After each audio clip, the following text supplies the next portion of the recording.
निराकार बाबा ऊंच ते ऊंच है।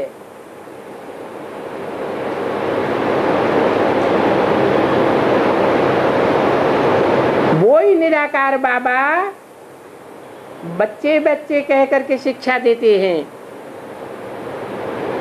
कहते हैं बच्चे, तुम काम चिच्छा पर बैठ करके काले हो गए हो, अभी तुम ज्ञान चिता पर बैठो तो तुम कितना गोरे बन जावेंगे।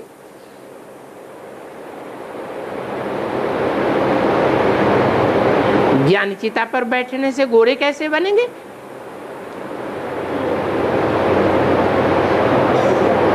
है? चिता में क्या होता है? अग्नि होती है। ये भी ज्ञान अग्नि है, योग अग्नि है। अग्नि में खाद वाला सोना डाला जाता है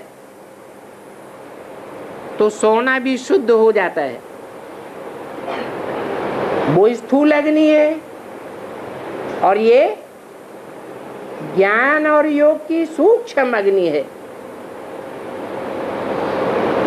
इस ज्ञान अग्नि में, इस योग अग्नि में आत्मा को हर समय प्रैक्टिस कराते रहेंगे तो आत्मा गोरी बन जाएगी, पवित्र बन जाएगी। अभी इन बातों को समझाने के लिए प्रदर्शनी का प्रबंध हो रहा है।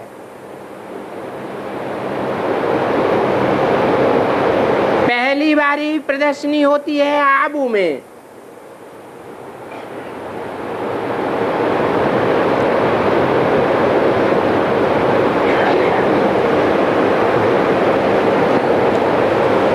आखिर कौन सी प्रदर्शनी की बाबा बात करते हैं? एक है जड़ चित्रों की प्रदर्शनी और दूसरी है चैतन्य चित्रों की प्रदर्शनी।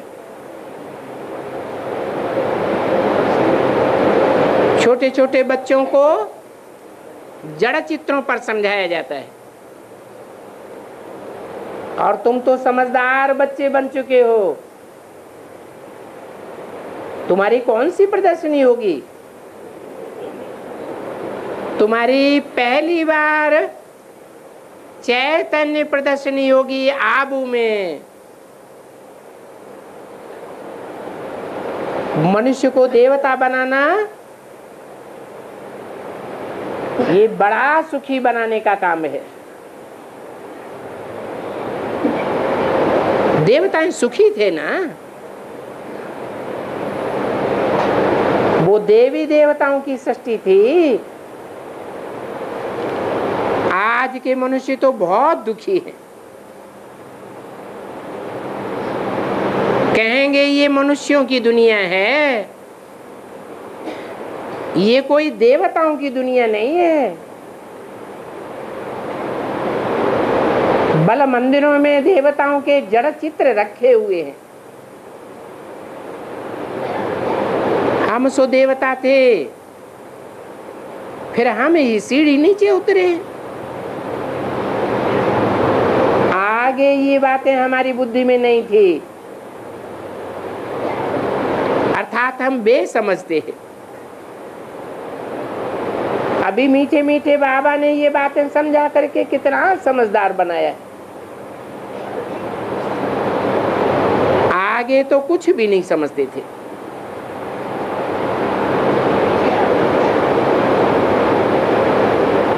इन बेचारे बच्चों को बहुत मालूम पड़ जाता है। ये भी जानते हैं कि अब विनाश होना है और विनाश से पहले क्या होगा? स्थापना होती है। तो लिखत में भी पहले पहले लिखना है स्थापना, बाद में लिखना है विनाश।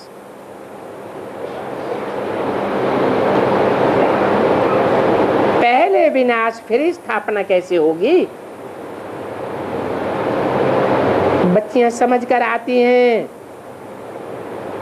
कि हम जाते हैं बाबा के पास। भिन्न भिन्न प्रकार के बच्चे हैं ना,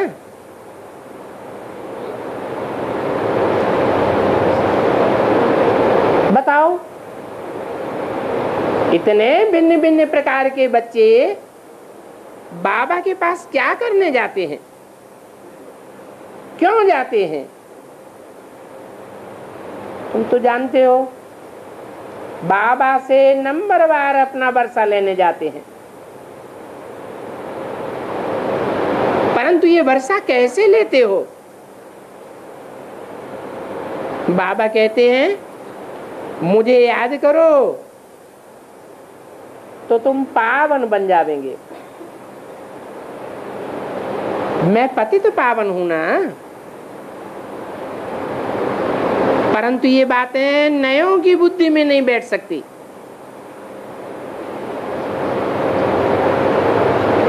तो उनको समझाना चाहिए कि ये बाबा है,